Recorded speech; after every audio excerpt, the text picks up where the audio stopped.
മിശിഹായിക്ക് സ്തുതിയായിരിക്കട്ടെ. പ്രിയമുള്ളവരെ, വചനം പഠിക്കാനായിട്ട് എല്ലാവരെയും സ്വാഗതം ചെയ്യുന്നു. ആദ്യം തന്നെ നമുക്ക് ഇന്നലെ പഠിച്ച വചനം ഒന്നുകൂടി ഓർത്തു നോക്കാം. സങ്കീർത്തനം 37:7. കർത്താവിൻ്റെ മുമ്പിൽ സ്വസ്ഥനായിരിക്കുക, ക്ഷമാപൂർവ്വം അവിടുത്തെ കാത്തിരിക്കുക. ഇനി നമുക്ക് ഇന്നത്തെ വചനം നോക്കാം. 1 കൊരിന്ത്യർ 2:2. നിങ്ങളുടെ ഇടയിലായിരുന്നപ്പോൾ യേശുക്രിസ്തുവിനെക്കുറിച്ചല്ലാതെ, അതും ക്രൂശിതനായവനെക്കുറിച്ചല്ലാതെ മറ്റൊന്നിനെക്കുറിച്ചും അറിയേണ്ടതില്ലെന്ന് ഞാൻ തീരുമാനിച്ചു.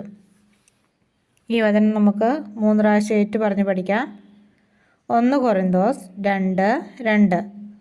നിങ്ങളുടെ ഇടയിലായിരുന്നപ്പോൾ യേശുക്രിസ്തുവിനെക്കുറിച്ചല്ലാതെ, അതും ക്രൂശിതനായവനെക്കുറിച്ചല്ലാതെ മറ്റൊന്നിനെക്കുറിച്ചും അറിയേണ്ടതില്ലെന്ന് ഞാൻ തീരുമാനിച്ചു.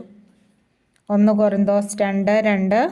നിങ്ങളുടെ ഇടയിലായിരുന്നപ്പോൾ യേശുക്രിസ്തുവിനെക്കുറിച്ചല്ലാതെ, അതും ക്രൂശിതനായവനെക്കുറിച്ചല്ലാതെ മറ്റൊന്നിനെക്കുറിച്ചും അറിയേണ്ടതില്ലെന്ന് ഞാൻ തീരുമാനിച്ചു. 1 കൊരിന്തോസ് 2:2.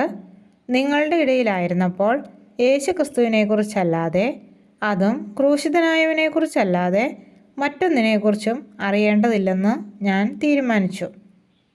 ഈ വചനം ബുക്കിലേക്ക് എഴുതുകയും പഠിക്കുകയും ചെയ്യുക.